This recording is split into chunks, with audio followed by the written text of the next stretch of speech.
The broadcast is now starting. All attendees are in listen-only mode. Hello, this is Vivian Young with 1000 Friends of Florida. We'd like to welcome you to our Community Steward webinar series. There's some audio options on the screen, and we'd just like to start the presentation. Today's presentation is on the Florida Greenways and Trails Close the Gap campaign. It has been approved for 1.5 AICPCM credits for planners, and the information is attached. It's also, we have applied for CLE credits by the Florida Bar. We have not received approval yet, but we will post that when we get it. If you're interested in getting a copy of this PowerPoint to use while you're watching the presentation, it's available at our website at 1000friendsofflorida.org. There's a category on the right-hand side called What's New, and it's Florida Greenways webinar. I want to tell you a little bit about 1000 Friends of Florida. This organization was founded in 1986 and is a nonprofit membership organization. We focus on saving special places, fighting sprawl, and building better communities. And we have a bipartisan board of directors with experts from across the state. The webinar is in honor of Dr. John M. DeGrove, who is one of the founders of 1000 Friends of Florida, and is also nationally recognized as one of the founders of growth management, not only in Florida, but in states across the nation.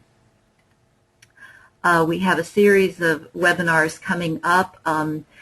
We will resume the series in September. We're in a planning phase over the summer, but if you'd like to find out more, you can visit our site in August, and we will have information on the upcoming webinars. You can also sign up for email alerts, and we'll post the information on Facebook and Twitter, so there's a number of ways to find out about it. At several points during this presentation, there will be opportunities to ask questions. If you look at your control panel for the webinar, there is a questions box.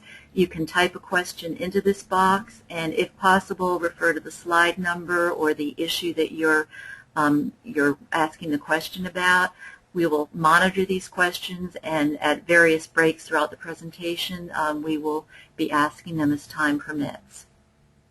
At this point, I would like to turn the presentation over to Charles Pattison, who is the president of 1000 Friends of Florida, and he is going to be talking a little bit about our activities in terms of the Greenways and Trails program. Let me turn it over to Charles. Just a moment, please.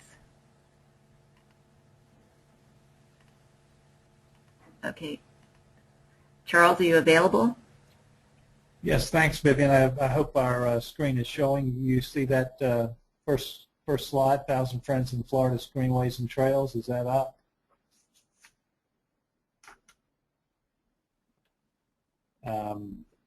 I'm going to assume that it is, unless Vivian runs in and tells me otherwise. Just a very brief introduction. I wanted to make people aware, and many are not, that 1000 Friends of Florida has a direct connection with Florida's Greenways and Trails program. In fact, as early as 1991, 1000 Friends had taken this on as a project. It was headed by Dr. Mark Benedict with funding from the Conservation Fund and the MacArthur Foundation. That work led to an executive order that Governor Childs issued in 1993 that formally created the Florida Greenways Commission. That commission was co-chaired by then Lieutenant Governor Buddy McKay and 1000 Friends Chairman Nat Reed. And as a result of that commission's work, the 1995 legislature passed the Florida Greenways and Trails Act in Chapter 260 and formally made this a state agency program. Let's see. I'm going to introduce our two speakers, and we'll get started as soon as we finish with that. Glad that Dale Allen can join us today. He's the president of Florida Greenways and Trails Foundation. He previously worked with the Trust for Public Land from 1981 to 1999 and ended his career with them as a senior vice president, where he worked in 9 states from the Carolinas to Florida and over to through Louisiana. He's a Florida native and a Princeton University graduate. Also, Doug Alderson is with us. Doug has been with the Office of Greenways and Trails for 8 years and currently is serving as the Assistant Bureau Chief. He coordinated the state's 1,500-mile circumnavigational saltwater paddling trail. He's an avid trail enthusiast and has authored several natural history and outdoor adventure books that focus on Florida. I'm going to go ahead now and turn it over to Dale. Charles, thank you very much, and greetings to everybody on this call. Thank you for joining us on this webinar today. I would like to start off by thanking many of the people on this call who were involved in the early days of getting this whole Florida Greenways initiative going. I'm very, very grateful at this point in time for those early visionary citizens and elected officials who saw the great potential in front of Florida back in the 1980s and 1990s when this program started. The state has been involved with many local governments, and what you're going to see today that has only been made possible because of thousands of people who've been working for well over 2 decades to create the statewide system. Or as someone at a recent meeting I was said the other day, God, this is just happening it's happening right now, like almost overnight. And yeah, 2 decades of work, and it's an instant overnight success. So thanks to those people for doing all to kind of set up what you're going to be seeing today and making it a possibility. First of all, I'd like to clarify the relationship between the Florida Greenways and Trails Foundation and the Office of Greenways and Trails. The Office of Greenways and Trails is the official arm of government located in the Division of Recreation and Parks in the Department of Environmental Protection that was given the legislative authority for monitoring this system and managing the statewide trail system network. The foundation was created in 2000 to serve as the not-for-profit advocacy arm of the Office of Greenways and Trails. And our specific mission is real simple. We are to advocate for and help create a statewide system of trails and greenways. And this includes all of our non-motorized trails and greenways in Florida, including Florida's Blueways, as well as Florida's equestrian trails, mountain bike trails, and hiking trails. Today, we're going to be focusing just on a unique component of that statewide system, and that is the off-road, primarily paved, but mostly hardened, multi-use trails that are scattered all over Florida. These are shared recreational trails available to everybody, both walkers as well as bicyclists, handicapped individuals, the whole gamut. And you're going to see what is already been done in Florida, especially in the center part of the state, and what we need to do to connect this all together. We have a new website. If you're interested in more information about the foundation, it's www.fgtf, that's the Florida Greenways and Trails Foundation.org. Please check it out. I'm going to ask Doug Alderson just to make a few short comments about the programs at the Office of Greenways and Trails. Doug. Thanks, Dale. Great to be here with you since we go way back to the late 70s exploring the trails in this area of Florida. And great to be here with 1,000 Friends since they were so instrumental in our creation as the Office of Greenways and Trails. Our main purpose is to, as Dale mentioned, is to coordinate and advance the Florida Greenways and Trails system. And that, in turn, supports Florida's economy, tourism, health, transportation, recreation, conservation, and quality of life. And as part of that, we work with the Florida Greenways and Trails Council, as well as the foundation. The council is a legislative body, basically created by Chapter 260, that meets quarterly, and they help guide us and help approve our plans, our designations for state trails as part of the state system, so we work closely with them. Our different functions, our main function is planning, helping to plan the vision of the statewide system of trails. For example, local government may be working on their own trail, but they may not see how it connects to the system, and we help show them the connections. And we're at the point now we can connect with several different counties and local communities, their different trails, as part of the statewide vision. We focus on identifying and prioritizing the different trails. We're in that process right now. We try to coordinate with the various trail users, local governments, national, federal governments, state governments, and trying to bring in everyone on this vision of the statewide system. We had 6 public open houses last fall where we took input on our plan. We also had a website process where people provided input to us on the web. We also try to promote the trails through various means, newsletters, press release, and our website. The trail, we just came out with the Greenways and Trails System Plan, and that's a 5-year plan beginning this year. And in that plan, the highlights, it establishes the priorities and directs and focuses the resources. And so we're in the process now of providing a framework for closing the gaps. And Dale is going to give you some specific examples of that.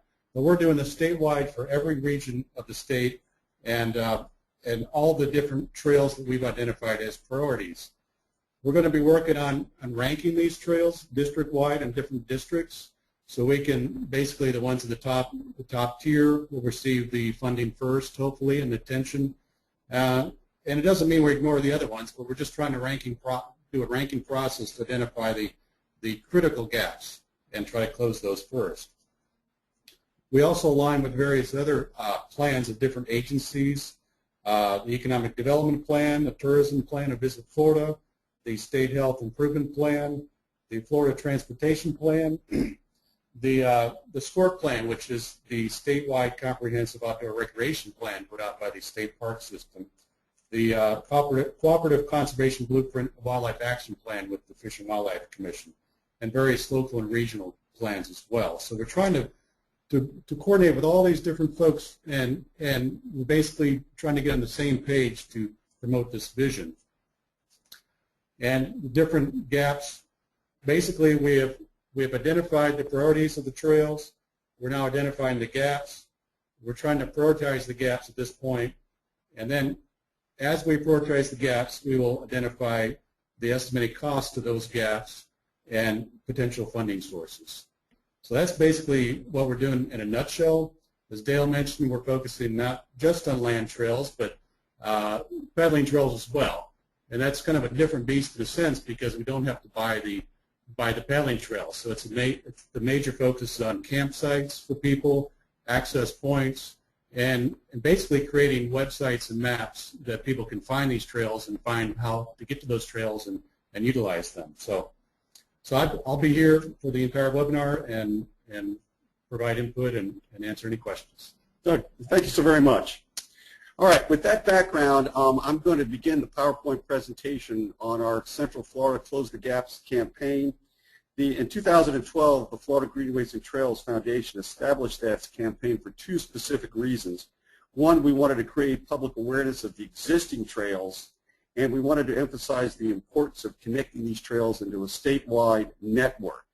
And the economics of these is pretty simple. Short trails don't generate nearly as much business as long trails, especially loop trails over 100 miles in length and corridors over 200 miles. It's pretty obvious why this would be the case. Most short trail segments are day-use trails. They're loved to death by the communities in which they're located, but they don't bring a lot of visitors from outside the area to these trails, and if they do, they just use the trails and go home. Once you get over 100 miles on a loop trail or 200 miles on a long connected trail, you begin to get people coming in from outside the region and outside the state to recreate on these trails and spend days, if not weeks, in the system. There are other important goals, including public safety and health, and as well, these new trails that you're going to be seeing today represent a major new tourist opportunity in the Sunshine State, and we're going to talk about that later in the presentation. Okay, this first slide is about our Close the Gaps campaign. You can read what I've just said to you. This Heart of Florida and Coast to Coast Connector project in Central Florida, we're estimating could generate over $200 million of revenues for small businesses in the counties and the cities along the Greenway. This is based on studies that have taken place in other parts of Florida and around the nation, and we think that is a reasonable estimate for the future of this whole program. Now, why is this important to all of us as Floridians? There's one very tragic statistic, and there's a couple of other very exciting statistics.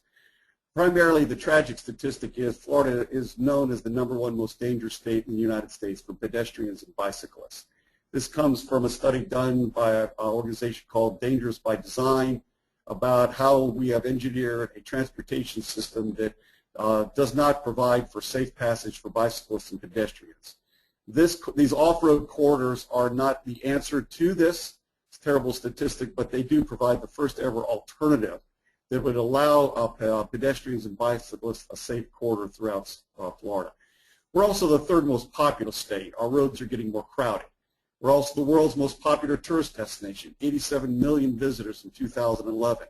This definitely contributes to the problem of being the most dangerous state. And we've got to do something about this because tourism generates currently 23% of all revenue collected by the state of Florida. According to Florida's 2001, bicycling is the top 10 recreational activity for tourists, but only 14% of Florida tourists participate in this activity.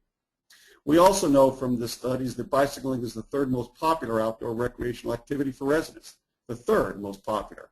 Imagine if Florida had an off-road paved system of trails for our citizens.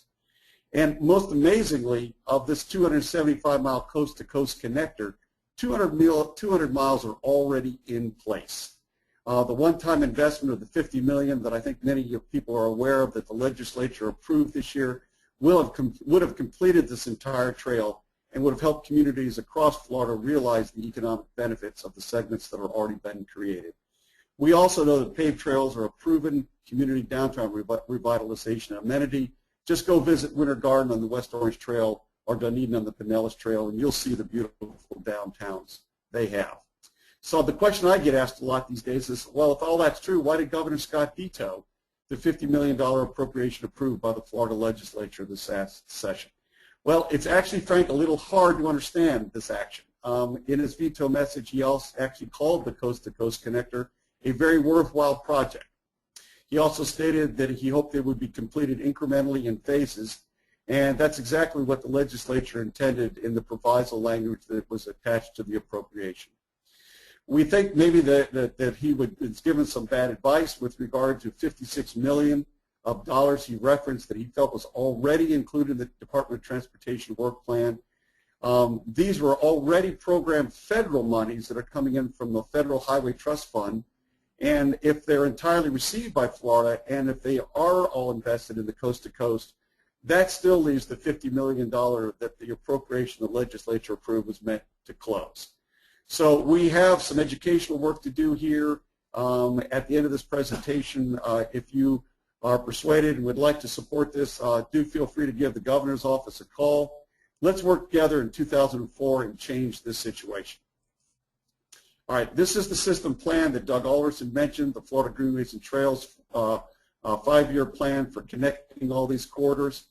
The graphic you see on the screen now is the whole statewide map, including all the blueways and the Florida National Scenic Trail, which is the orange line through mostly the center of the state. I'm going to remove those for the next slide so that you just now see the off-road multi-use trail system that's currently envisioned for the state of Florida. The dark green showing the segments that are already in place, the light green showing the connector, and we're going to have a lot more detail on this in just a minute. I'm going to move the cursor to show you the approximate route on the coast-to-coast connector as it comes across Florida. All right, and we're going to have a lot more detail in a second, but I wanted to show you how it fit into the state's priority map system. And of course, this would be the Heart of Florida loop right here that is envisioned by the existing priority system. This is a graphic from that state plan that shows you a lot more detail, including what exists and what is proposed. But I'm going to strip away a lot of that and just show you the 2 trails in Central Florida that are the purpose for this webinar today.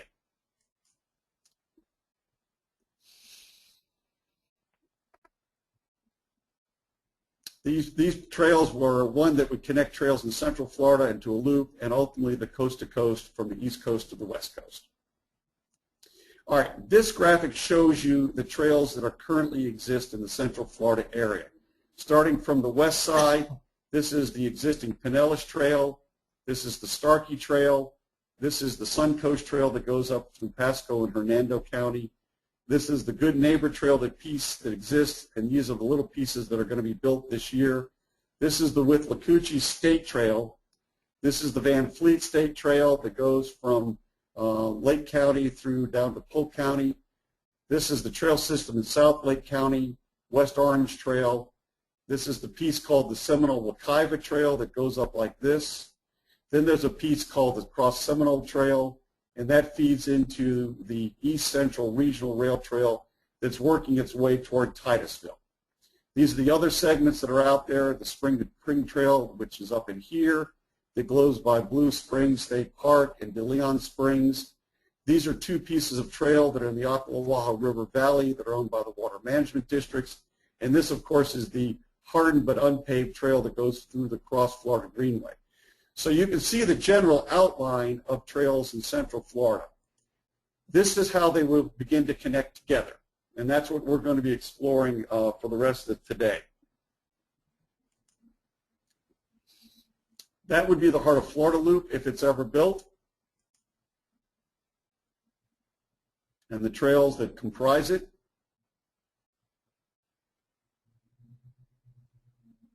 And that's the Coast to Coast Trail that would go all the way from downtown St. Petersburg all the way to the Canaveral National Seashore.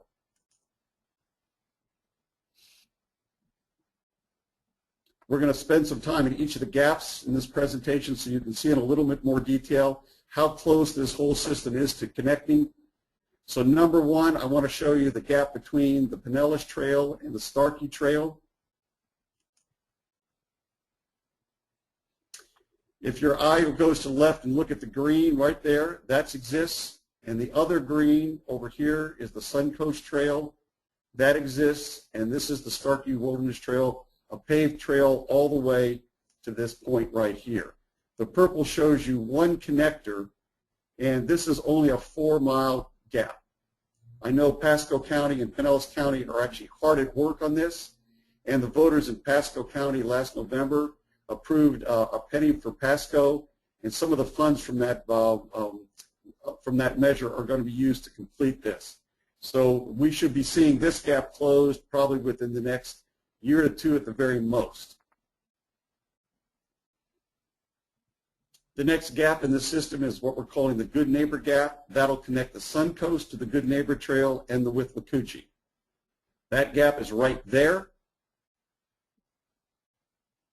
And the biggest part of that gap is this connector here from the Suncoast Trail, which exists, to this little piece over here in the downtown part of Brooksville. This piece along Highway 50 is still is very preliminary. Conversations are just starting, so that's way out in our future at current funding levels. The next big gap is what we're calling the Van Fleet State Trail Gap. That's right here. And this gap has certain things going for it that recommend that it could close fairly quickly once a determination is made. The bold green lines show you the existing state trails here and here. This shows you the Good Neighbor Trail in Brooksville and the connector that's being built in the next 2 years to the Withlacoochee. And then you see a series of alternate routes that are being looked at, one coming further south and going up through the Green Swamp, one paralleling 50, and another one that would probably go through the Withlacoochee State Forest. These three trails were on our early maps, and at a recent meeting with all the groups in this part of Florida, Sumter County has actually proposed another connector that would come further north and connect back across through this that would bring the trail through some small rural communities, one of the town of Webster. So this, all of a sudden, this area of Florida has a lot of public lands, a lot of wonderful biking opportunities, and a lot of energy right now, and I think you'll be seeing something resolved probably in the next 6 months about how to close this gap.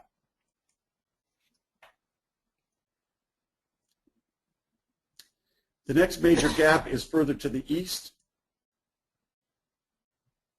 It would connect the South Lake Trail and the West Orange Trail to the Seminole Wekiva, and there are 2 breaks in this trail system. Again, the green shows you what exists here and here and up here, and the purple show you the gaps. So we have a gap here, and we have a gap here that I know Seminole and Orange County are actively looking at and trying to figure out ways to connect and are rejiggering their priorities so that funding will begin to flow toward these gaps in the not-too-distant future. If I can draw your eyes to this portion of the West Orange Trail, this is where the West Orange Trail goes north up to Wekiva Springs State Park, and there is discussions about the possibility of connecting it all the way up to this point as part of the Wekiva Parkway project, and there's an abandoned railroad corridor right in through here that would go all the way to Mount Dora and across. You'll see a little bit more about that later. I just wanted to point it out to you at this point. The next big gap and the last big gap is the Space Coast Gap. That would connect the Cross Seminole Trail and the East Central Regional Rail Trail all the way to the Canaveral seashore and complete the gap. That gap is to the right of your screen. It'll connect the Cross Seminole Trail, the East Central Rail Trail, to Titusville and the Merritt Island Refuge. As you can see, this piece exists. Interestingly enough, this piece right here exists, the new bridge over the Indian River, a spectacular pedestrian and bicycle bridge, and the city of Titusville is hard at work on this piece right now. Funding does not exist for this piece right up in here, and so that gap will persist until we can come up with an appropriation to close that gap. And of course, this last piece all the way out to the seashore is unfunded.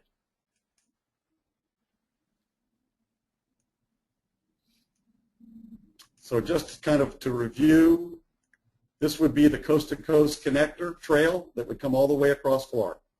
275 miles in length, 200 miles already in place.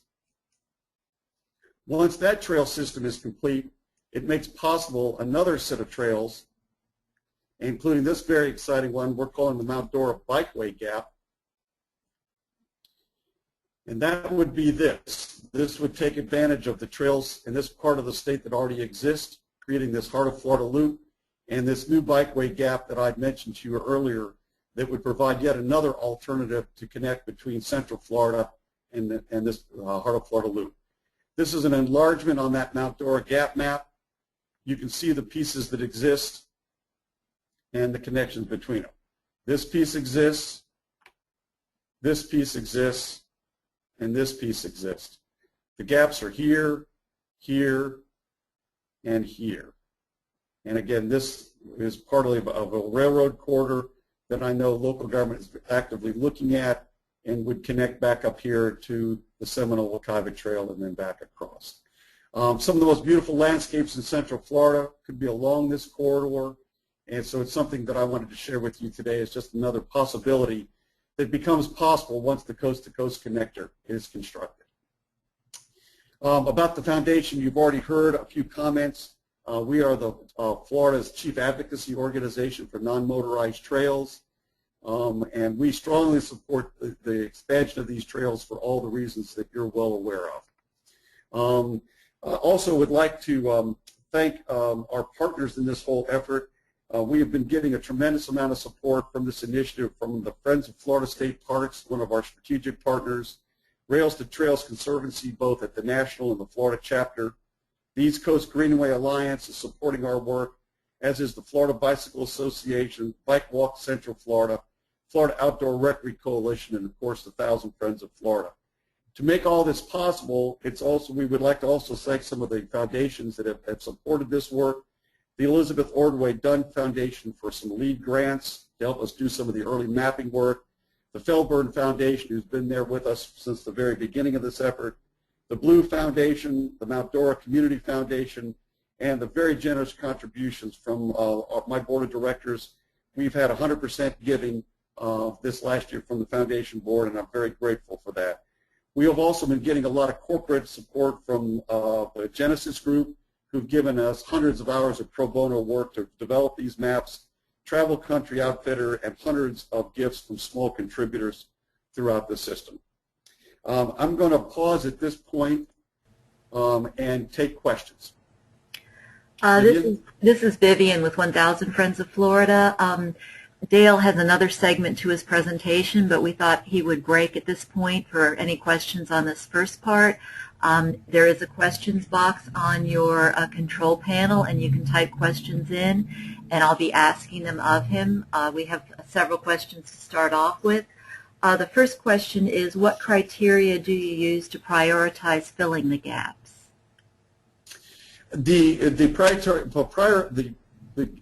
critical analysis that we've been following is we've identified the place where the trails were the most ready to close in Central Florida, where the highest use currently exists and where the most danger exists to bicyclists and pedestrians trying to navigate through a very crowded demographic area of Florida.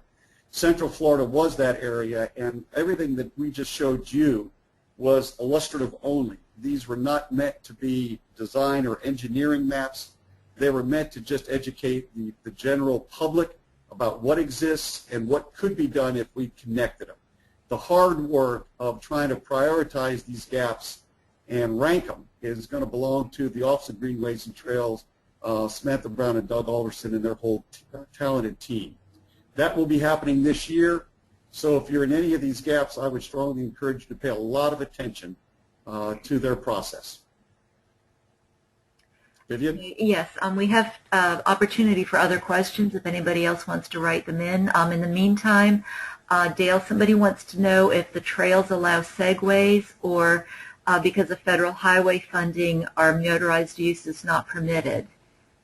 Well, that's a tough question. I honestly don't know the answer to that. I think at this point it depends on the local land manager who controls each segment, because right now we have a mixture of state trails and local government trails.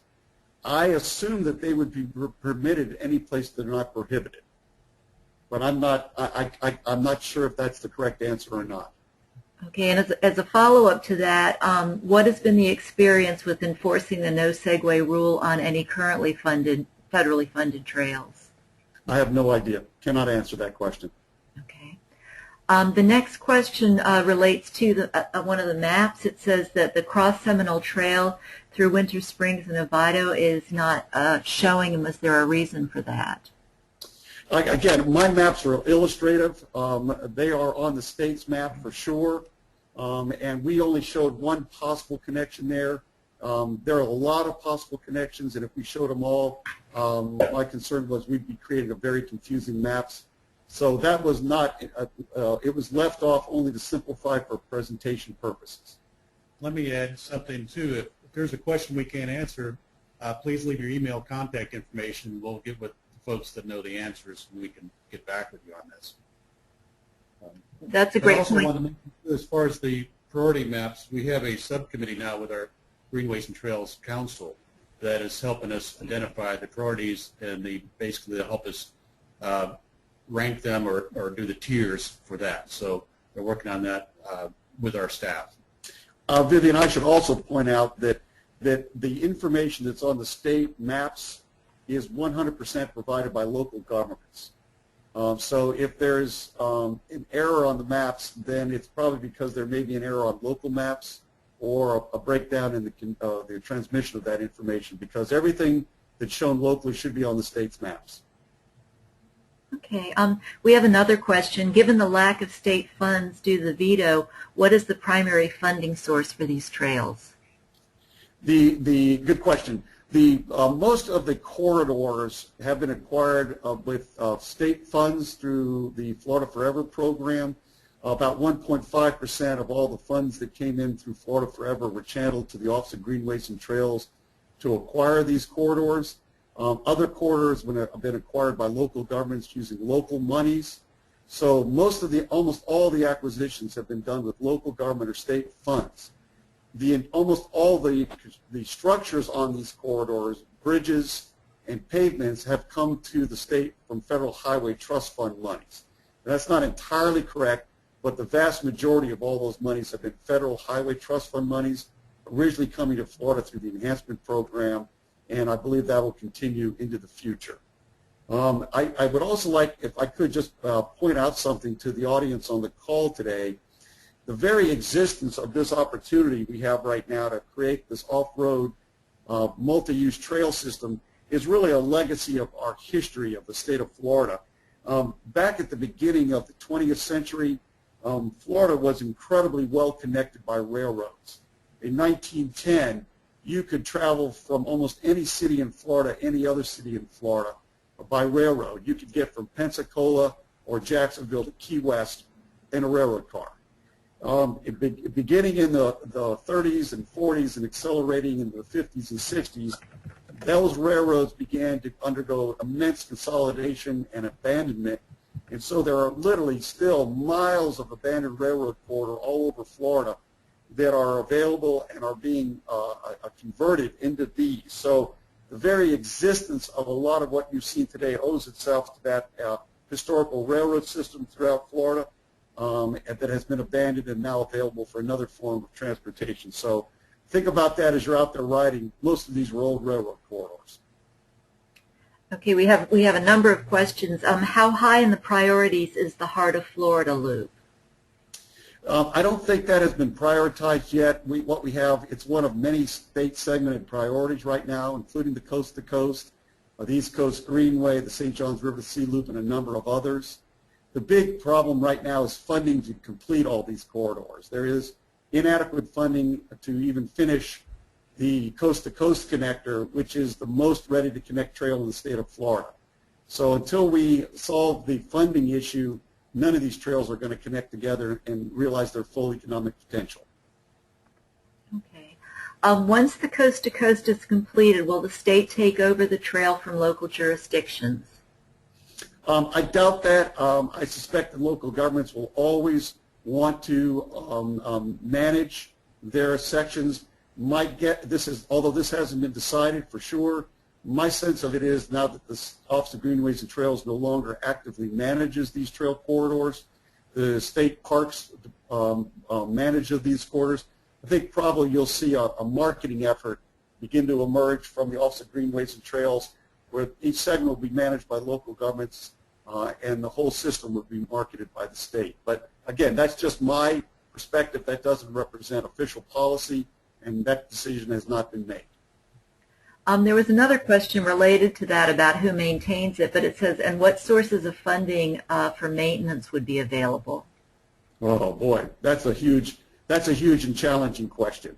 I think as many people on this call are aware, if you enter a state park, you pay a fee. Those fees contribute to about 75% of the operating cost of the parks. The remaining 25 to 30% comes from the legislature annually. Right now, the trails are free and open to anybody who wants to use them. There is no fee for using any of our trails. Other states have gone to a fee system to generate management money so they could expand their trails and improve their trails. Florida has no such fee structure right now, and I don't believe any is contemplated. So the burden on managing these trails fall on local governments who are managing them, and increasingly we're seeing local governments creating parking areas and charging fees for parking just to generate enough money to be able to keep the trails clean and safe. But it's a critical issue that needs to be addressed if we're going to really realize the full potential of these trails, not only as a residential amenity, but as a tourist destination. All right, currently, this is Doug, currently all of these state designated trails are free of charge. There's no charge. And no management monies other than what the parks have internally to manage them. We have a series of questions related to this subject, so I'll keep on going on. Is a signed agreement required with the maintaining entity as part of the approval or building permit process? Doug, do you know that? Usually, yes. If a government is identified as the manager and they apply for designation through our system, they are the identified manager in most cases. So basically, we supply planning assistance. We try to identify funding sources. We try to promote the trail, but in most cases, the local managers are the managers of the trail.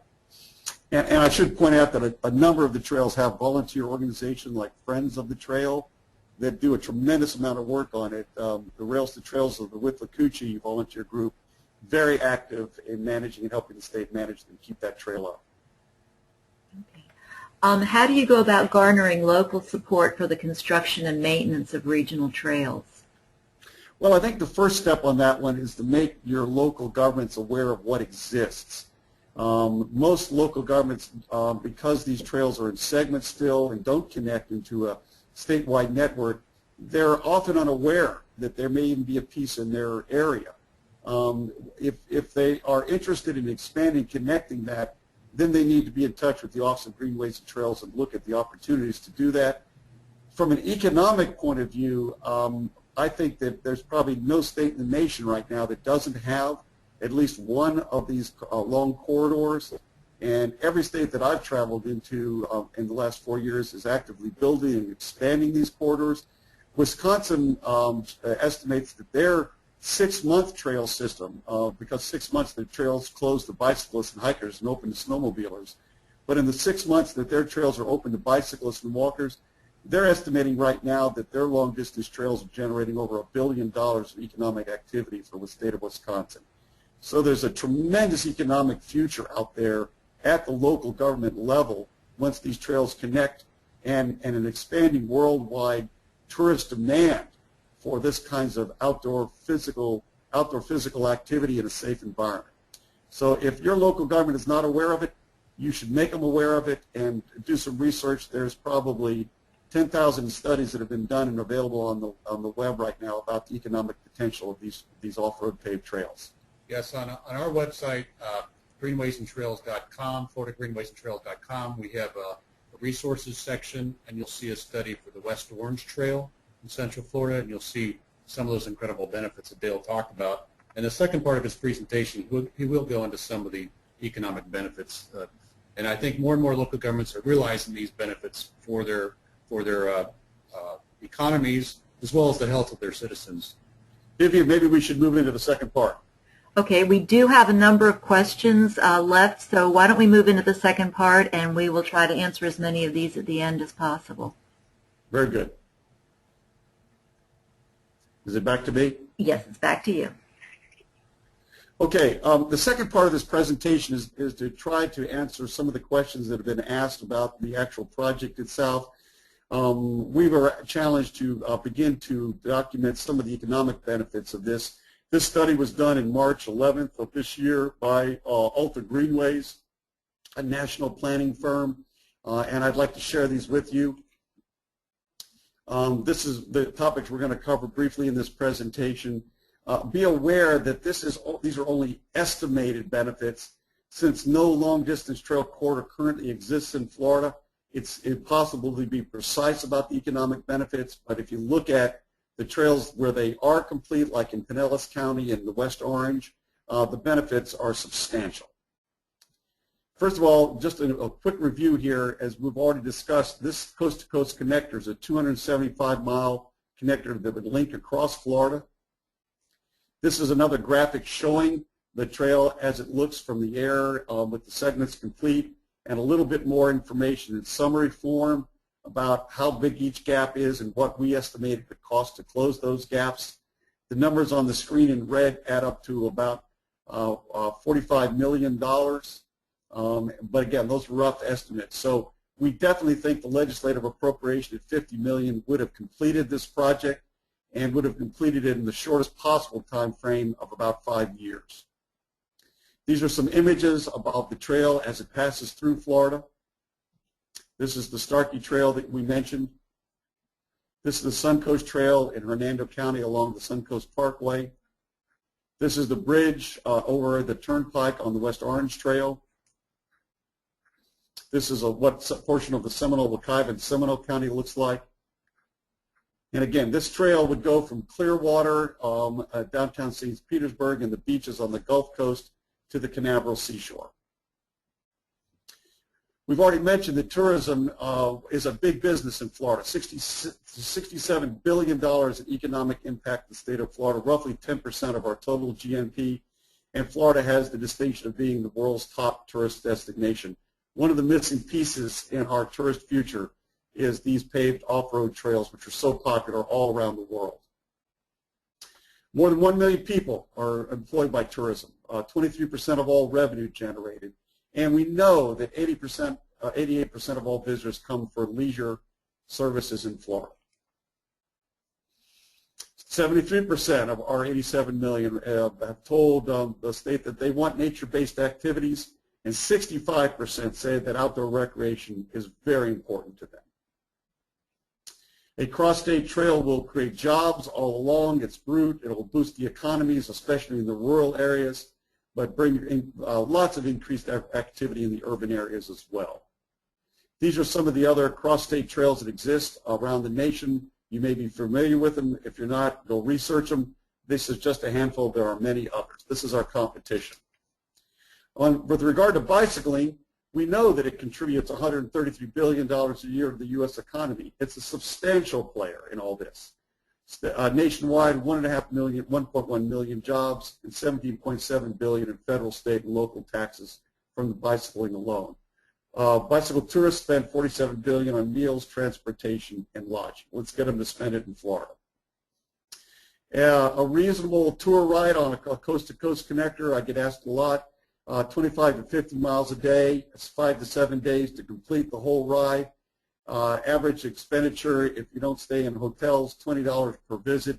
You can kind of do the calculations on the impact itself. As Bob Ironsmith with the Dunedin Economic Development Director said, the Pinellas Trail is an economic engine for their community, and it could be for others as well.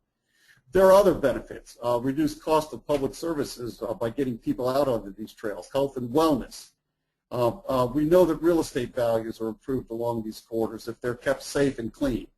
Communities become more livable, and it definitely attracts business and industry to our state. We spend a lot of money on health care in Florida.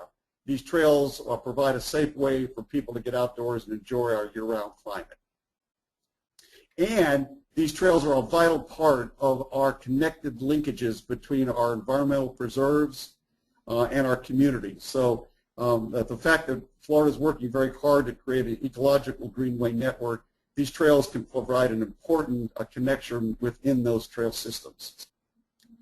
The coast to coast, once it's completed, will also link numerous state forests, a lot of very famous state parks and local parks. So we are rich in destinations once the corridor is completed, and the connector promotes human-powered, non-polluting, tourist-based outdoor recreation.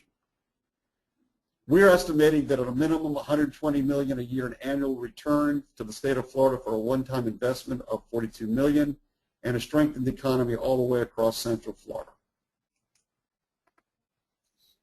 That's the end of the second part of the presentation, so that you have a little bit more background on what we think are the multitude of benefits available from the connector. And Vivian, I'll take another round of questions. Okay, we have a lot of them, Dale. The first one is, has any effort been made to coordinate these trails with local comprehensive planning? Absolutely. Doug? Absolutely. We always work with the local planners, and we're trying to tie in with the regional plans as well as the local plans. And I must also add that the Department of Transportation has been a big supporter and champion of these trail systems. They see the benefits of them from taking automobile off roads and maybe increasing some of the capacity on some of our crowded highways. But they are very supportive of this and are working very hard to help us complete these projects everywhere in Florida. Okay, another question, are abandoned railway corridors a high priority because they are already graded and continuous? Oh, absolutely. In fact, as I said earlier in my comments, they're at the core of our whole statewide system. We have a lot to thank both CSX, Norfolk Southern, and the Florida East Coast Railway for working with the state to sell some of these abandoned corridors for public use. But yes, they convert almost instantly into trails, and they take us through some very, very beautiful areas of Florida. Okay. Will all of the Close the Gap segments be at least 10 feet wide and separated from roadways? That is our hope. Okay. I think the guideline in most of the state trails now is 12 feet wide. Oh, I'm sorry. Yes, Doug. The plan is to be 12 foot wide, a minimum of 10 when 12 foot isn't available, and we hope it'll be off-road throughout its entire length. That's the hope. Okay. There's several other questions.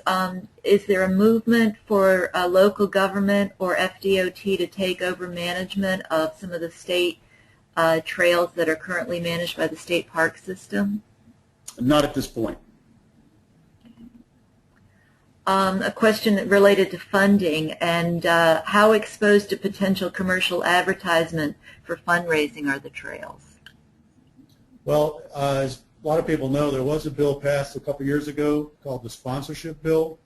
So yes, for 7 designated state trails, not beyond those 7, we can solicit sponsors that can put up signs at parking lots and access points, trail access points, of certain sizes that have to be pre-approved by the department. Very simple signs with a logo of the sponsor. So that is law now, and we are working on the business plan this month, and you'll hear more about that next month. So some of these 7 trails may have sponsors, and this may help fund some of the maintenance of these trails. We have another funding question. Does the veto of the $50 million affect completion of the Coast to Coast Trail? And if not, was the money really needed? It doesn't prevent the Coast to Coast Connector. It just slows it down dramatically.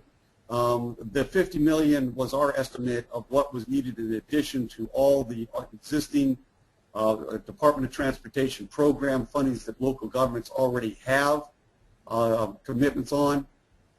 And we were able to identify $50 million of additional gaps beyond that had to be closed to put the whole system into process. So right now, without that $50 million, it's still in pieces, and it's going to take more years before the benefits are realized because of that. But it doesn't kill the project; it just slows it down. Okay, and another funding-related question about the role of the proposed constitutional amendment to fund the Florida Forever as a potential funding source for this project. It would serve that purpose. Okay. There is a question. Please expand on the relationship of the foundation and the Rails to Trails Conservancy. The foundation is a citizen support organization to the Office of Greenways and Trails, and we are a 501c3 not-for-profit organization.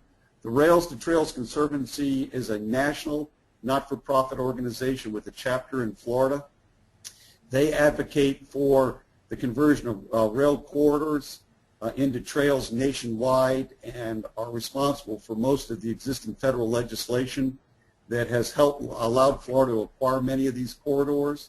But they are 2 separate organizations, and we are specifically linked by contract to the Office of Greenways and Trails. Okay. We have another 3 or 4 questions, so if anybody else has questions, we do have time for some more. The next question is, what is the cost to complete the 2 planned Close the Gap projects, and what sources would be available to meet the funding needs? Could you read that question again? What is the cost to complete the 2 planned Close the Gap projects, and what sources would be available to meet the funding needs? Oh, okay. I get it now. Yeah. The 2 I showed you were the Coast to Coast Connector and the Heart of Florida Loop. The estimate to close all the gaps in the Coast to Coast Connector is right around $50 million. By building that corridor, we're building the bottom third of the Heart of Florida Loop. So that cost will be paid for when the connector is built. To complete the remainder of the Heart of Florida Loop, I would have to just guess that it will be another $20 to $30 million to complete that entire loop, but that is just a guess. No analysis has been done. The longest single segment that would have to be developed for the Heart of Florida Loop to be completed would be the segment parallel to State Road 40 across the Ocala National Forest, and that being very sensitive habitat and under the control of the federal government. No work, I don't believe, has ever been done to actually design and estimate what those costs would be. Okay. Another question is, don't we already have a coast-to-coast trail with the Cross Florida Greenway? Interesting question. It's further north, and it doesn't right now connect coast to coast. The Cross Florida Greenway that the state of Florida manages connects from just south of Palatka all the way to, I guess it's Ingalls on the west. Inglis on the west coast. There is no paved. There are little tiny pieces of paved trail within the corridor, but there are still even gaps in that greenway. It is not a continuous corridor. There's a gap west of Dunellen, east of Denellen, I'm sorry, and I think there's another gap near Santos, even within that corridor. And then, of course, from Palatka, it becomes a separate project. It's what something's called the St. Johns River to Sea Loop project from Palatka over to St. Augustine. It could become another coast-to-coast connector, but I think the challenges of that one are even larger than the proposed coast-to-coast connector. Okay. Right, and part of the cross-Florida Greenways purpose is to supply trails for multi-use. There's hiking trails, mountain bike trails, equestrian trails, not just the paved bike trails. So it serves a multiple uses right now. Okay, another question is, how hard is it, or what is the process to change the coast-to-coast outline trail, especially if local governments finish other portions of their trails that may realign the coast-to-coast trail? Oh, that's very easy. Yes, all you've got to do is if you look at other options, considering that the maps you saw today were just illustrations of possibilities for connection, the state maintains the official maps, and any local government that wants to rejigger their corridor in a different alignment just needs to be in touch with the Office of Greenways and Trails and let them know what you're proposing. Vivian, if I could mention just two other things, and then we can take some more questions. Okay. Someone asked me about next steps in this project. I would like to mention two things that are coming up that I think people should be aware of. One is on July the 12th, there is going to be a meeting in Kissimmee, Florida, of the two Central Florida MPOs, that's Metropolitan Planning Organizations. These two MPOs get together once a year, and they met last year and saw this presentation for the first time, and they've asked for us to come back on the 12th and bring them up to date. So we will have a lot more detailed maps available on the 12th of July if you wish to attend that MPO meeting in Kissimmee. And then after that, the foundation is working with Bike Florida right now to schedule during October Greenways and Trails Month an adventure ride from coast to coast that would utilize this corridor. If you're interested and would like more information on that ride, please contact us through our website and pay attention to newspapers. I think it's going to be pretty exciting for the first time actually getting a group of bicyclists and hikers out there to travel coast to coast in this corridor. I've been fortunate myself to be on many of the segments, and it's a remarkable tour through the state of Florida on that trail system. So they're coming up, and then in January of 2013, I know there's going to be a renewed effort to go back to the legislature and get the support of the governor for another appropriation attempt to complete this connector. Okay. We can go back to questions if you'd like. Yeah, actually there's two related to what you were just saying. One of them was talking about giving presentations to local legislative delegations to educate them and gain their support. What strategies do you have that for the next session? We are delighted to do that. And in fact, if they want to contact us and we can send one of our board members or one of our volunteers to talk with your local government, I'd be delighted to do that. You should also include your tourist development councils and your Chamber of Commerce representatives. Every time we've talked to either the Chamber or the TDCs, they have been very enthusiastic about this project. I think they understand and get the economic benefits and the local government job generators that this project represents. So ask us, and we'd be glad to help you. Okay, and a related question about what is the plan to educate the governor on the economic benefits of these trails? We are doing webinars like this to educate a broader cross-section of people across Florida. Hopefully you'll be talking to your local government elected officials who will be talking to their contacts in the governor's office.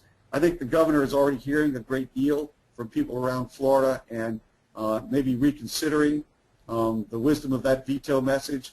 So the more people that are willing to write him, call him, and lobby this issue and educate him and his representatives, the better off I think this project will be. So certainly encourage getting out and sharing these maps with people so that they know the massive investment that the state and local governments have already made in this corridor. Let's get the full benefits by finishing the project. Okay. When is the 106-mile-long Florida Keys Overseas Heritage Trail scheduled to be completed? Soon. Doug, do you know? They're working vigorously on it right now. The big challenge, as most of you know, is just completing the bridges. We're using a lot of the old Flagler Railroad bridges, so they all need renovations, so working very close with DOT on that. I couldn't give you an exact timetable. We can get back to you on that, but hopefully within 5 years. Doug, I think this paving is scheduled from Key West up to the 7 Mile Bridge. I think that's supposed to be finished this year. Right. So that'll all be tied together, I believe. There is no plan right now to rebuild the 7 Mile Bridge, but there's an active and energetic group called Friends of the Old 7 in the Keys trying to raise money to rehab that as a bike trail. And then I do believe that most of the trail north of the Old 7, all the way to Key Largo, is completed in most of the way, is it not? Yeah, there's more than 70 miles completed. I don't know the exact figure. But like I said, there's projects, it's ongoing right now. There's projects going on right now to complete some of those bridges and close the gaps. Okay. Look at back, and with a time estimate on that, I'm not sure if there is an exact target date right now. There's several questions on linkages. When these trails pass through local, state, and federal parks, do they connect to other trails and facilities within each park, or are these trails solely independent corridors? That's a very complicated question, and I can only speak in generalities because each park in each forest is different. I know that as of right now, a number of state parks are looking at how to connect their state parks to this emerging statewide trail system. They definitely realize the benefits of this.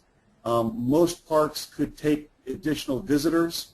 The problem is building parking lots and new roads to accommodate those extra visitors. So having a non-motorized way to get into the park would probably allow more people to visit with less of an impact. It would also help them in terms of their fee collection. So in many of those cases, the trails are designed to come in via the entrance station so they can collect those fees. There are a couple of examples that I'm aware of where the trails will simply pass through public land and there's no way to access from the trail to the entrance station, so you can't really visit the park that way, but you're off the road. But there's so many dynamic places and so many places that are looking to connect. That question is going to be answered on a case-by-case basis. If you have a specific example, please send me information to our website. I'd love to see what you're thinking about because I'm interested in promoting more of these statewide. Okay, on another connections question, are you actively seeking connections to Sunrail and other rail transit? We are not focused on that right now at the foundation, but I know many local governments are, and it's a natural. There is one place on the St. Johns River to Sea Loop Trail, which is that's an existing trail of 6 local governments in East Central Florida that would use the southern half of the coast-to-coast connector and then go up through the spring-to-spring trails to Palatka to St. Augustine and back down along A1A. That massive loop that's being proposed over there has several tie-ins to both Amtrak and other mass transit facilities. So this is a really good idea. There are a number of states now that are finding people are traveling to their destination via trains and bringing their bikes. So talk about taking the traffic off our roadways. That's a beautiful way to do it. Okay, here's a design question. One of the problems with sidewalks in Florida is the heat and lack of shade. Does the foundation have any plans to shade some of these trails with selected plantings? Oh gosh, no. We don't have the resources or the capacity to do that, but I certainly understand the problem. It's also a problem when you have these paved trails adjacent to a road, especially when the trail is put on the north side of the road that gets the bright direct sunlight most of the day. That's something where you just really need to talk to your local government officials about it.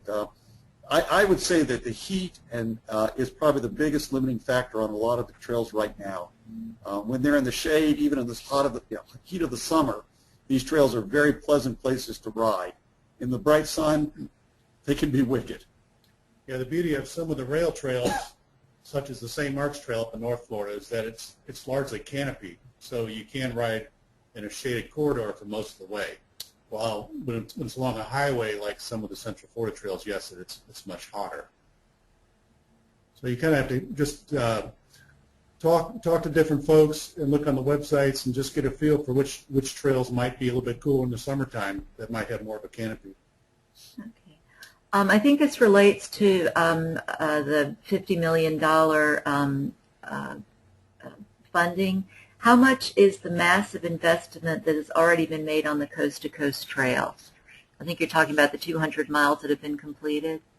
I don't have any hard and fast numbers on that, but we made a back-of-the-envelope estimate a number of months ago about how much has already been invested by Pinellas County, Pasco County, Lake County, Orange County, Seminole County, Volusia County, Brevard County, and I probably missed a few counties in there. But our estimates are that it's probably close to about $200 million right now. So $200 million to create both land, development costs, bridges, to put that system together. And for another $50 million, we begin to get an enormous benefits from it. So it's the sensible thing to do. Public buses are beginning to have bike carriers on them. Are there any connections between bus systems and the trails? I'm sure the local governments are beginning to look at that very question. Because the trail is still so segmented, most people take their automobiles and will ride down and come back. So I think we'll see much, much more of that begin to happen once the system begins to connect together. I think we'll see buses, and I think we'll see outfitters, bike outfitters, providing shuttle services. Absolutely. There's a question about whether there's been any incidents of criminal activity given that some of these trails are in remote areas. There have been very few. Do remember that the success of these trails and the safety of these trails depends on two factors. One is how well they're built and managed and maintained. If they're kept open and they're well signed so that people know how to get to it, that's a huge factor in keeping crime away. The other huge factor is how much they're used. In the remote areas, because these trails don't connect, they're used infrequently. A case in point, there's a wonderful trail outside of Atlanta, Georgia, called the Silver Comet. It's a 60-mile trail that goes from Metro Atlanta on the northwest, Cobb County, and the town of Smyrna, all the way to the Alabama line. It's concrete, 12-foot wide the whole way, extremely scenic and beautiful. And you can graph the amount of use from east to west.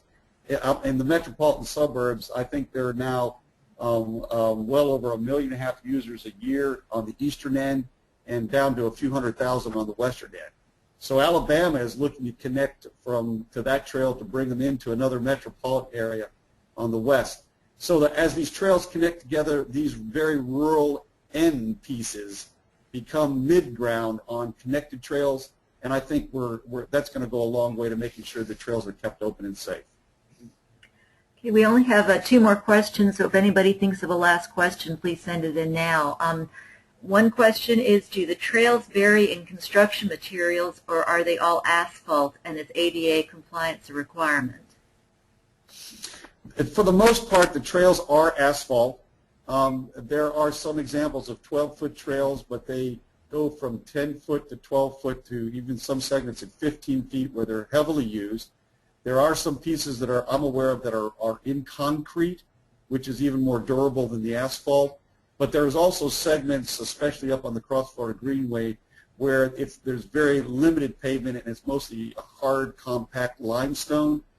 I think the trails are rideable by your average bicyclist unless they are in 2 conditions. If they're deep sand, they become very unpleasant to ride, or if they're very wet and muddy.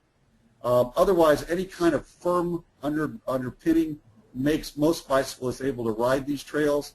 Paving opens it up to the vast universe of users. It includes all the ADA requirements. Are there plans to create similar connected trails in North Florida and South Florida? Oh, man, what a great question to end on. Yes. In fact, Vivian, I hope that Thousand Friends will allow me to come back maybe in the fall Definitely. and share with you two other PowerPoints that we're beginning to work on right now that would show the connectivity in Northeast Florida, and there's two wonderful alignments that exist between the East Coast Greenway and the St. Johns River to Sea Loop that would connect all the way from Fernandina Beach along the Atlantic seaboard down to the coast-to-coast connector and back around through Palatka and St. Augustine. There's also a very good trail system emerging in southwest Florida from the Tampa Bay area all the way down through Sarasota, the Legacy Trail to Naples. And I know that some great visionary people are hard at work in South Florida to connect all the way across. The group called the Friends of the River of Grass Greenway are actually hard at work trying to figure out how to build an off-road bikeway that would connect all the way from Naples to Miami so that people could access then the Overseas Heritage Trail to the Keys and then back up the eastern seaboard as well. So yes, there are opportunities all over Florida and some big opportunities. We're going to be working on a project soon to connect the Central Florida and Northeast Florida through the heart of Florida through the Gainesville-Alachua area on what we're going to hopefully call the Gator Nation Connector to be able to bring the trails up that way and connect over to the Panhandle and then along the Panhandle coast on the Gulf Coast Greenway. So yeah, there's some wonderful opportunities in the future. They're not as far along, but if we can get a breakthrough and get one of these trails completed, I think you're going to see incredible support in the years thereafter for finishing up this network and turning it open to the world. There are public workshops this month on the Capital City to Sea Loop Trail from the Capital City down to Carabel and back around hooking up to the St. Mark's Trail. So that's a long-distance loop trail. And that's the beauty of some of loop trails is that you don't need to have a shuttle. You can do a big loop. Big 4 or 5 day loop. Exactly. We've had a couple more questions come in. One of them relates to who should the Florida Conservation Corps, which consists of young adults, contact to get involved, and it looks like it's relating to maintenance and other projects. You know, at this point, I would either contact the Friends of Florida State Parks through the DEP website and the State Park website. They actually have probably the best organized group of volunteers in the state of Florida, but there are many other opportunities, and I know there's going to be an effort made this year to try to develop a statewide volunteer network so that people who live in Florida or come to Florida can be recruited to help us keep up our great and expanding trail and blueway system. I know some of the AmeriCorps volunteers, they help out with the Florida National Scenic Trail quite a bit as well. And in the state parks. Okay. Our last question is a technical one that I'll answer. Somebody asked if the questions and answers will be posted to the website in addition to the webinar presentation. The PowerPoint already is posted on our website at 1000friendsoflorida.org. If you look under What's New, it's listed under Florida Greenways webinar. We're also recording this, and the broadcast will be posted. It usually takes a day or two to get it prepared, but we will be posting this broadcast if anybody wants to listen to it or share it with somebody who wasn't able to be able to attend it. We've had another question come in. How has the House and Senate leadership and legislators responded to the veto? Well, they were very supportive of the initial appropriation, and so I think that, having not spoken to them all, but I can certainly express, I think, a sense of disappointment. This was a huge opportunity, I think, that we missed. But again, like I said earlier, it hasn't stopped the project. There will be work being done on each of these gaps with existing funds, but the project to be complete will require an appropriation, and I'm almost certain there's going to be an effort made this next legislative session to do that. Okay, again, another several questions from attorneys about CLE credits for this webinar. We have applied for CLE credits. They have not yet come through. We will send out an email once it's been approved to let people know the number, and we also post it on our website. There's actually, for the planners and attorneys attending, we have a page on our website. If you go to the webinars page, there's information on CLE and AICP credits for all of 1000 Friends webinars. I think that's it for now in terms of questions. We do hope that Dale and Doug will be able to come back in the fall for another presentation on Greenways. both statewide and in other parts of the state. And we will be announcing in August all of our webinars for the fall. So with that, I want to thank Dale and Doug for coming and giving this outstanding presentation, which has generated an amazing number of questions. And thank you very much for participating.